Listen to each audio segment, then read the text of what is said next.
Salut à toutes et à tous, c'est avec vos frères périciens, bienvenue dans la rubrique Une parole pour aujourd'hui. Lisons notre texte de base qui se trouve en Matthieu 12, verset 44.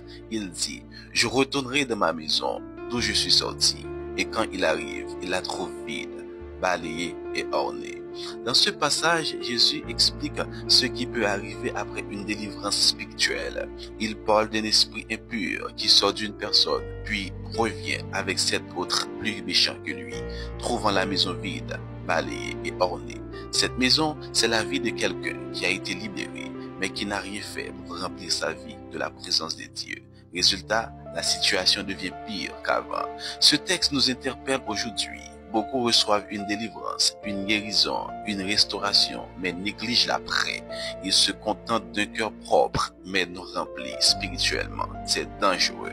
Alors, que nous enseigne ce texte aujourd'hui? Il nous enseigne au moins 4 choses.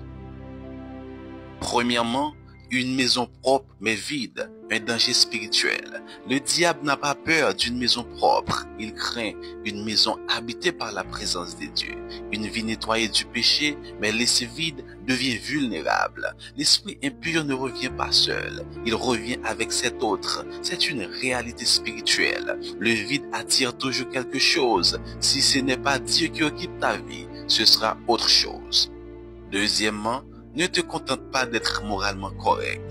Le texte précise que la maison est balayée et ornée. C'est l'image d'une vie bien rangée, polie, correcte, mais spirituellement vide. Aujourd'hui, beaucoup se disent, je ne fais rien de mal, je suis une bonne personne. Mais ce n'est pas la même chose que vivre en communion avec Dieu. Ce n'est pas ton comportement extérieur qui protège ta vie. C'est la présence du Saint-Esprit en toi. Tu peux arrêter de pécher sans pour autant marcher avec Dieu. Tu peux être propre de l'extérieur, mais creux à l'intérieur. Le salut, ce n'est pas juste l'absence de péché, c'est la présence de Christ en toi.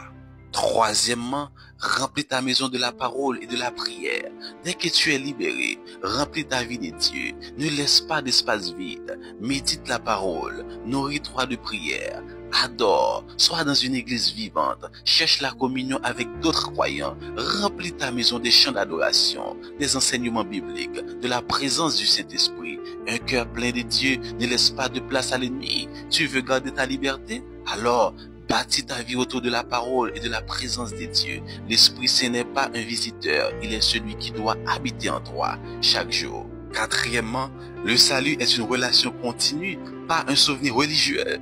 Beaucoup traitent leur foi comme un événement passé, disant, j'ai donné ma vie à Jésus il y a 10 ans. Oui, mais où en es-tu aujourd'hui? Ton cœur est-il encore en feu? Ta vie est-elle encore habitée? La maison dont Jésus parle a été vidée une fois, mais laissée inoccupée. Résultat, l'ennemi est revenu. Le salut n'est pas statique, c'est une marche quotidienne, une relation vivante. Si tu n'entretiens pas le feu, il s'éteint. Si tu n'honores pas la présence de Dieu, tu perds la puissance pour résister. Ne laisse pas Dieu dehors. Ouvre-lui ta vie chaque jour. Fais de lui le maître de ta maison, pas un simple invité du dimanche. Bien-aimé.